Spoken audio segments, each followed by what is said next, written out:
آج انسانوں میں انسانیت کم، حیوانیت بہت زیادہ نظر آتی ہے۔ جس کردار میں انسانیت کی بو ہونا چاہیے، آج اسی کردار میں حیوانیت کی بو آتی ہے۔ آپ دنیا سے چھوٹی مثال لے لیجئے گا، ایسا کوئی باپ نہیں ہے جو اپنے اولاد سے محبت نہیں کرتا، ایسی کوئی بیٹی نہیں ہے جو اپنے باپ کا کلیجے کا ٹکڑا نہ ہو۔ جس نے اپنی بچی کو دے دیا تو سمجھو اس نے اپنا کلیجہ ہاتھ میں نکال کے دے دیا، یہ کہہ لیجئے کہ اپنی جان نکال کر تمہارے ہاتھ میں رکھ دی، جیتے جی اپنی جان نکال کر تمہاری ہتھیلی پر رکھ دی۔ آج انسانیت ختم ہو گئی، ایسی لوٹ مار اس دنیا میں مچی پڑی ہوئی ہے۔ دیکھا ہوگا آج شادی بیاہ کا ماحول ہے، تمہارے گھروں میں بھی ہوتی ہیں۔ آج کے دور کے حالات کیا ہیں اور ہونا کیا چاہیے؟ حضرت عائشہ صدیقہ رضی اللہ تعالیٰ عنہا فرماتی ہیں، سب سے بہترین شادی وہ ہے جس میں سب سے کم خرچہ ہو، سب سے کم خرچے والی سب سے بہترین شادی ہوئی ہے۔ آج کتنا خرچہ ہوتے ہیں، کتنے اخراجات ہوتے ہیں؟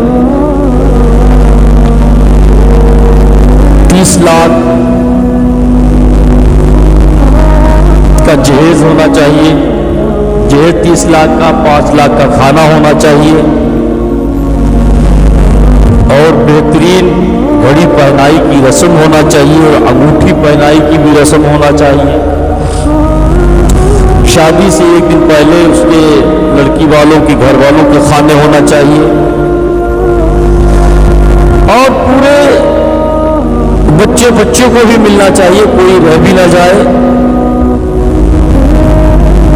اور اس کے بعد شادی کے دن کا کھانا، بہت سارے اخراجات اس باپ کو اٹھانے پڑتے ہیں جو اپنی جان نکال کر دوسرے کے ہاتھ پہ رکھتا ہے۔ اس کے بعد دیکھا ہوگا کہ لڑکوں والوں کی طرف سے بڑے بڑے پیغامات آتے رہتے ہیں، بڑی بڑی فرمائشیں آتی رہتی ہیں،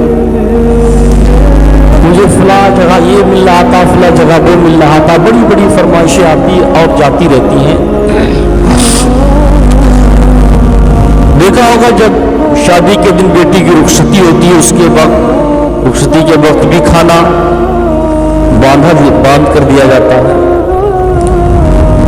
اور یہ ساری رسمیں رواجیں تو اسی دن سے چالو ہو جاتی ہیں۔ یہ سب دینا لینی جس دن منگنی ہوتی ہے، منگنی کے دن بہت سارے لوگ آتے ہیں، کھاتے ہیں، پیتے ہیں، اور اس غریب بیچارے باپ جس کی بیٹی ہوتی ہے وہ بہترین کھانے پانی کا انتظام کرتا ہے، لڑکی کی ماں بڑی کھانے پینے کا انتظام میں لگی رہتی۔ دیکھا کہ بہت سارے مہمان آتے ہیں، اپنے چہرے پر مصنوعی مسکراہٹ لے کر مسکراتی ہے، لوگوں سے بات کرتی ہے، اعلیٰ سے اعلیٰ بہترین سے بہترین کھانے پیش کرتی ہے، اور ساتھ میں گفتگو بھی کرتی ہے، اب چہرے پر مصنوعی بناوٹی مسکراہٹ بھی رکھتی ہے، کیونکہ اس سے بڑا دکھ ہوتا ہے ان چیزوں کا۔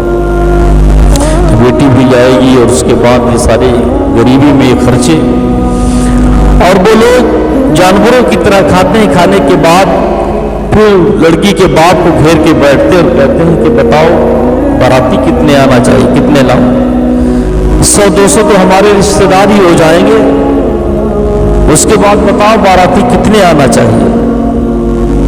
افسوس مسلمان، افسوس، صد افسوس۔